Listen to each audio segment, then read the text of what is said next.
keep it 1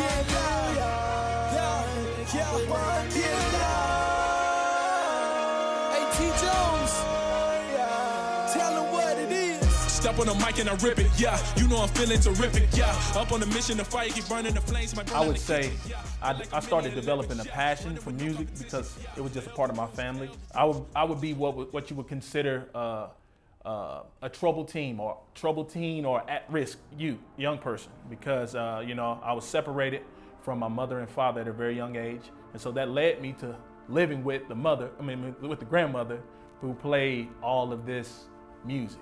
I remember coming in the living room, and sometimes she would play Marvin Gaye. I remember hearing Luther Vandross. I don't know if a lot of people are familiar with Bobby Womack, and so that's where I would say I was exposed to music. But where it all started for me was from the streets. I had a lot of big cousins and uncles that ran the streets, probably doing things they shouldn't have been doing, but they didn't listen to Bobby Womack. They didn't listen to Marvin Gaye. They was more into, mystical, Master P, Tupac. They had this deal in a magazine, and I remember it said like 99 cents, you can get 3 albums. One of them was an album by Master P, No Limit Soldier, and the other album was Tupac Greatest Hits. And I would listen to that all the time, but the thing that captured my attention was the stories that he told.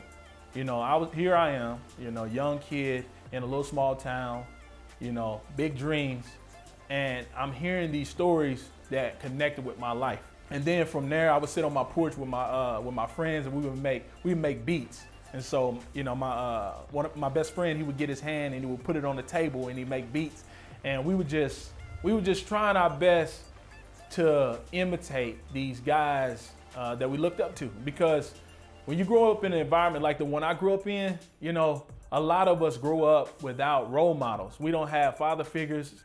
I remember I went to school one day and they taught us how to use the newspaper. And when they taught us while they were teaching us how to use the newspaper, my uncle was on the front page. And I said, oh yeah, as a kid, innocent, I'm not thinking anything. That's my uncle. But then later on, as I started getting older, I said, I don't want to be on that newspaper. So when I looked at my role models, who I thought was my role models or became these guys that became like father figures through a stereo, I said to myself, I don't want to be like these guys. I love their music, I love their talent, but why don't I look at what they're doing? And I apply the positive pieces to my music. So the cadences, I want to learn that. I listen to R&B too. So I was like, if it's rhythm and stuff like that, R&B, a little singing, I want to add that to the bag. Man, they love country music where I'm from. I'm from, farms, like I said, we have huge, trees. If you go to Google Maps, I guarantee you won't find us on there. A lot of my lyrics is pretty much life lyrics that want to motivate and uplift a young person who's going through a struggle. Wake up in the field like a champ, lighten up the town like a orchard light lamp. Yeah. Wake up in the field like a champ, lighten up the town like a orchard light lamp. Yeah. Orchard light lamp. Yeah. Yeah. Orchard light lamp. Yeah. Yeah. Orchard light lamp. Yeah. Yeah. Orchard light lamp. And so my stuff is very positive, and like I said, my environment is what shaped that. I had positive mentors in my life. I had leaders pour into me, and these things have shaped who I am, and it shaped the music I make. You're gonna see me speaking in a way that I hope transforms the minds of the listener.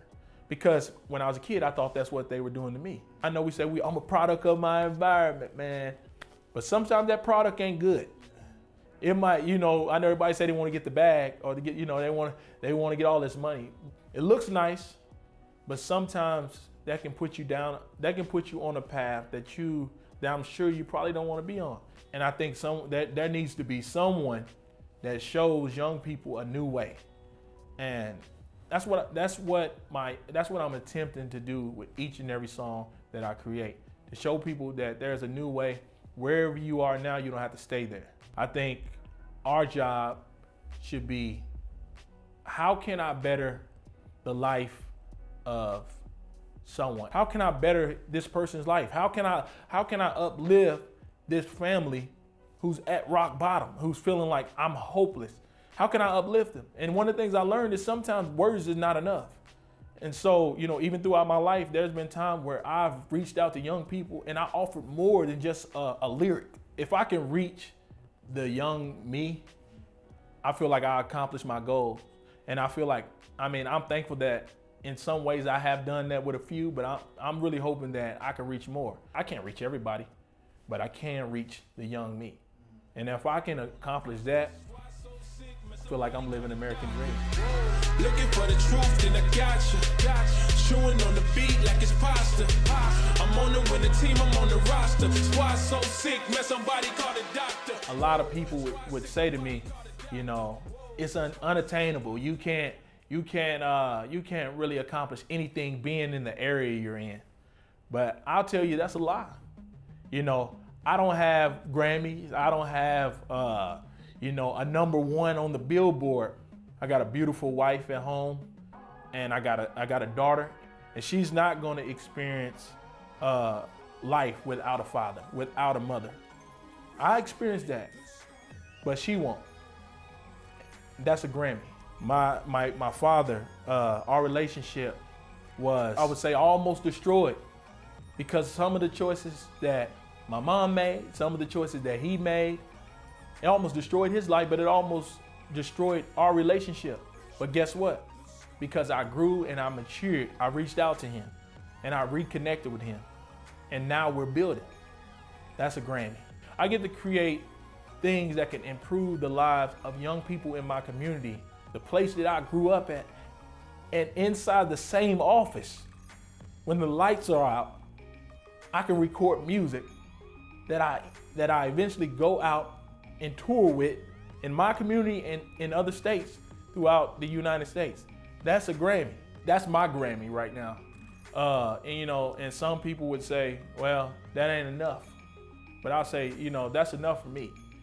Now I could sit here and complain that I don't have an actual Grammy. But when I look at all those things, and when I think about, all the places that God has brought me from, and I look at my situation, I feel like I already got me. Y'all keep 1 million. Y'all keep 1 million. Y'all keep 1 million. Y'all keep 1 million. Yeah, you know I'm gon' get it. Yeah, you know I'm gon' get it. All the livings I'm speeding. Yeah, you know I'm gon' live 'em. Y'all keep 1 million.